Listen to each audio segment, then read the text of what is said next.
Hey, I just received this thing in the mail that shows some kind of crazy interest rate is available. I thought interest rates were going up. Is there a catch to this? Should I believe or make a phone call when it's something like under 3%? It's curious. I want to know. After 40 years in the mortgage industry, one of my pet peeves continues to be mortgage advertising. Unfortunately, that's because much of it can be misleading, if not outright deceptive, particularly for direct mail advertising. Ever received a flyer or letter in the mail that describes a loan program or interest rate that just sounds too good to be true? Well, that's probably because it is. Let me give you a good example.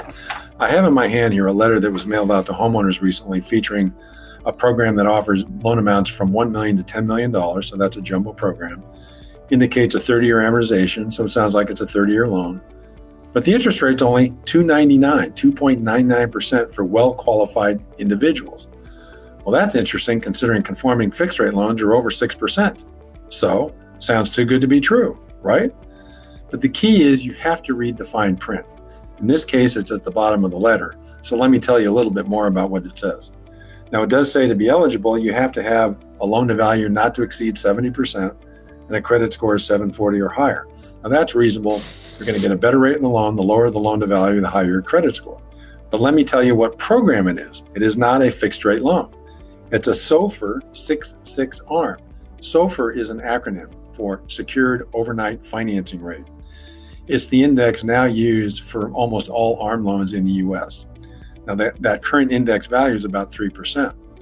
And on an ARM loan, you have to add a margin to the index to get the fully indexed rate. For this program, it says the margin is 2.75. So your actual fully indexed rate is the Sulfur margin of 275 added to the Sulfur index of 3% to get a fully indexed rate of 5.75. So the 299 rate is simply a teaser rate. Now, with ARM loans, you're going to have caps. In this case, the caps are what we call 215. 2 is the first adjustment cap in month 7, and then 1 refers to the adjustment cap every 6 months for the remaining term of the loan, and 5% is the life cap. Well, think about it. If you're starting at 299 and your fully indexed rate is 575, you're pretty much assured in month 7 you're going to be at 499, that 2% increase cap. If the fully indexed rate is still at 575 at the end of the first year, the next cap that kicks in month 13 is a 1% cap. You're pretty much going to be assured you're going to go from 499 to 599 in month 13. Here's the real kicker. The points for this are 2 points. So to get that 299 rate, you have to pay 2 points as part of your closing costs. On $1 million loan, that's $20,000. Why would you pay that much simply to buy the rate down for only a 6-month period? It doesn't make any financial sense. Now, the other part about this flyer, this letter that's misleading, are the loan features. Let me read you a few of them. It indicates no income testing, no pledging assets, no tax returns, no lockup or pledging. Now, all those terms would appear to reflect that to qualify, you don't have to provide much, if any, income documentation. But going back to the fine print at the bottom of the letter, it goes on to say, listed loan features may require additional pricing consideration and or different programs to qualify.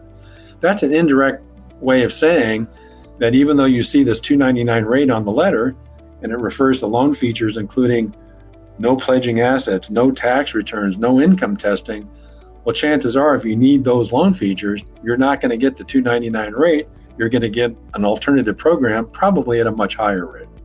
So the moral of this story is when you get these kinds of flyers, letters in the mail, advertising a loan program, read them thoroughly. Read them in their entirety, and in particular, look for the small print. If you do all that, in a majority of cases, you'll save yourself some time and never make the call to find out that what's being advertised isn't real anyway.